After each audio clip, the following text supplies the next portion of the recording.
عوام پر چند دنوں بعد پھر سے پیٹرول بم گرانے کی تیاری کر لی گئی۔ ڈیزل اور پیٹرول کی ایکس ریفائنری قیمتوں میں اضافہ ہو گیا۔ پیٹرول 9 روپے 70 پیسے اور ڈیزل 11 روپے مہنگا ہونے کا امکان ہے۔ پیٹرول کی ایکس ریفائنری قیمت 238 روپے پر پہنچ گئی۔ پیٹرولیم مصنوعات کی نئی قیمتوں کا اعلان 15 ستمبر کو ہوگا۔ دوسری جانب بتایا گیا ہے کہ آئی سی سی نے پیٹرولیم ڈیلرز اور تیل کمپنیوں کا مارجن بڑھانے کی منظوری دے دی۔ نگراں اقتصادی رابطہ کمیٹی آئی سی سی کا اجلاس نگراں وزیر خزانہ شمشاد اختر کی زیر صدارت ہوا، جس میں اہم فیصلے کیے گئے۔ نگراں حکومت کی جانب سے پیٹرول اور ڈیزل پر 3 سے 5 روپے مارجن بڑھانے کی منظوری دی گئی ہے، جس کے بعد 15 ستمبر سے پیٹرول اور ڈیزل کا مزید مہنگا ہونے کا خدشہ ہے۔ فیصلے کے مطابق پہلے مرحلے میں آئل مارکیٹنگ کمپنیوں کے لیے 15 ستمبر سے 47 پیسے فی لیٹر مارجن بڑھے گا، جبکہ ڈیلرز کے لیے پیٹرول اور ڈیزل پر مارجن میں 1.64 روپے فی لیٹر مارجن بڑھانے کا فیصلہ کیا گیا ہے۔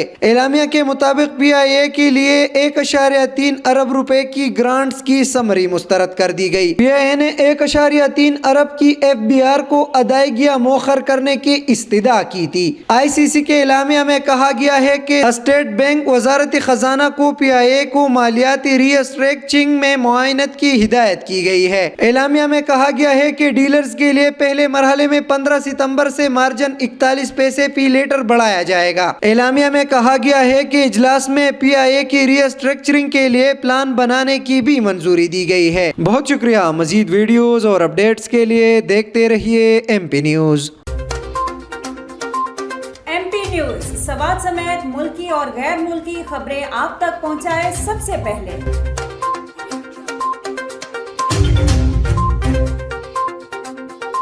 دن بھر کی تازہ ترین خبریں ہوں یا عوامی مسائل ہوں، ایم پی نیوز کی سکرین پر سب سے پہلے۔ سیاسی میدان ہو یا ہو کھیل کا میدان، ہم پہنچائیں گے سب سے پہلے خبر ایم پی نیوز پر۔ اب آپ کی آواز بنے گا ایم پی نیوز سب سے پہلے، تو ابھی فیس بک پر اور یوٹیوب پر سبسکرائب کیجیے ایم پی نیوز کو۔